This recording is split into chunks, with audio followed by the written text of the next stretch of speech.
about this stuff. The only thing that doesn't change is what kids need and what families should be. The rest of it changes. Okay, so values education. We don't hear that much in popular culture about values. I mean, parents try to really work hard on teaching the kids the right thing. The golden rule is the keystone. It's the center of all values. Do unto others as you would do unto, you would have them do unto you. And that can start at the age of 2.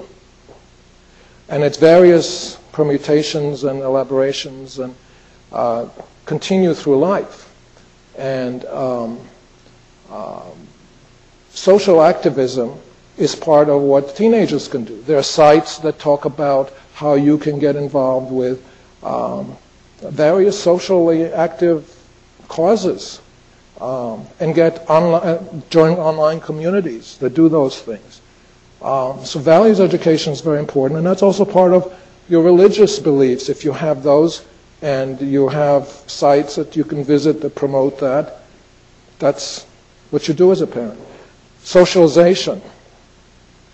Kids, especially when they get to be preteens and teens and older, use media, interactive media, to communicate. Kids these days have a much wider range of options.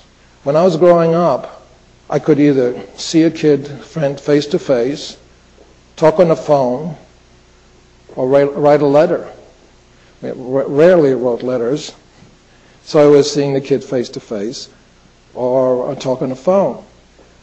These days, kids have all these options, plus they have the media-mediated texting functions, disseminating bits of information widely to large groups of people,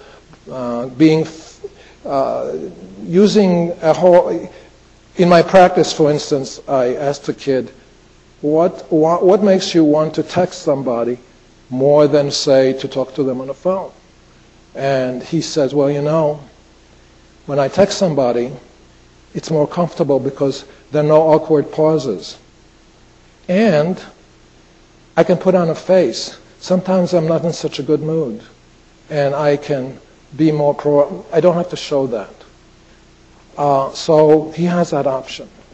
And we all, as adults, have situations where we would rather not take a phone call and rather let the answering machine pick it up. There's some people you just don't want to talk to sometimes, or ever, and you leave and you'd rather listen to their message. So we also pick and choose how we communicate and our kids are growing in a world where they have a tremendous range of doing that, with a tremendous number of people.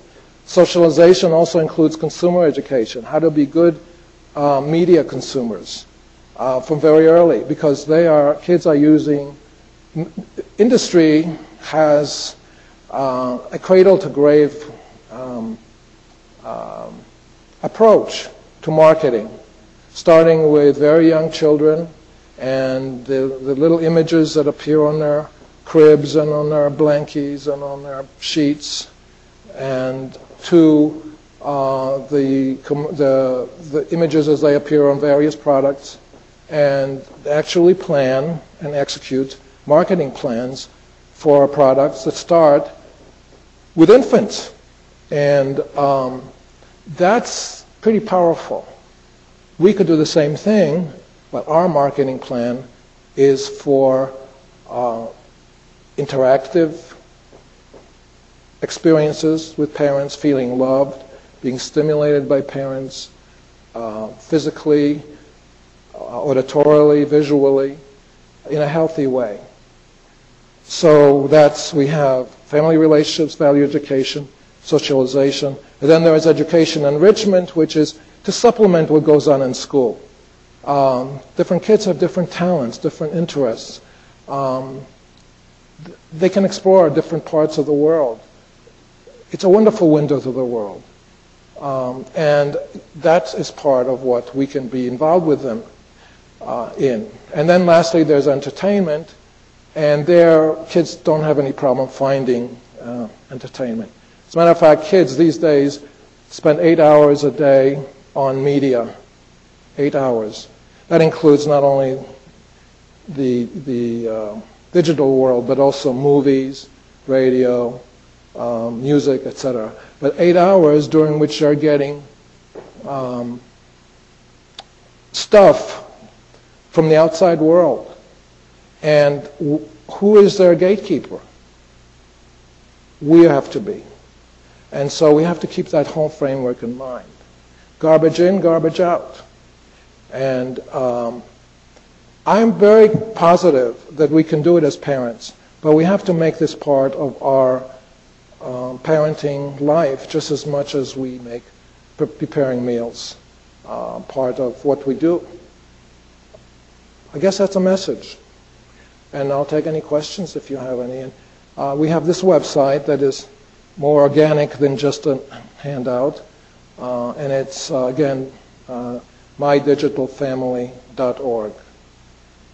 And we welcome input, especially from people who are in your field, who write software, who conceptualize uses for software and for the applications of technology. For instance, it's very possible to streamline the whole process of selecting, allocating time, allocating among various opportunities online, the developmental opportunities, putting it into a format that can actually work for a parent, and through which a parent can develop a portal or a gateway for the child, which is the only way the child can enter the world of interactive media. That's doable, technically.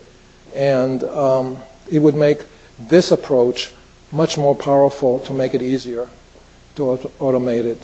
So that's just some of the kind of things that I, as a primarily just a doctor, have thought about. I also use it, my paper at the American Psychiatric Association was about using media in my work with young patients.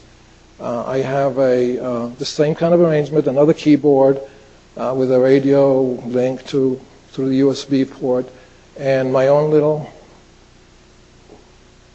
IBM computer, and a screen that the kid can use, and that we sit together and look, and he takes me or she takes me on Facebook, or we'll go on Amazon.com, and we'll buy gum that they like. And there's some kids with whom that kind of interaction is pretty important because they may be so isolated or so challenged in other ways. So there are many, many uses that it's almost limitless, the positive use of media. So that's it. That's my message. So if there are any questions, I would love to take them. Yes? So I don't have to yell. We don't have television, haven't had television for years, but we do have a television set, and we were thinking of connecting up the computer there in the family room so they could use the big screen. So it sounds like you would think that would be a good way to start this family interaction of media. Yes. Okay. I think so. I think, the whole idea of changing the architecture, really, the home decoration thing could be an industry in itself. I mean, there already are home theater type arrangements, but I think that it's possible to have even more intimate interactions and just everybody sort of sitting there looking at the screen and not interacting.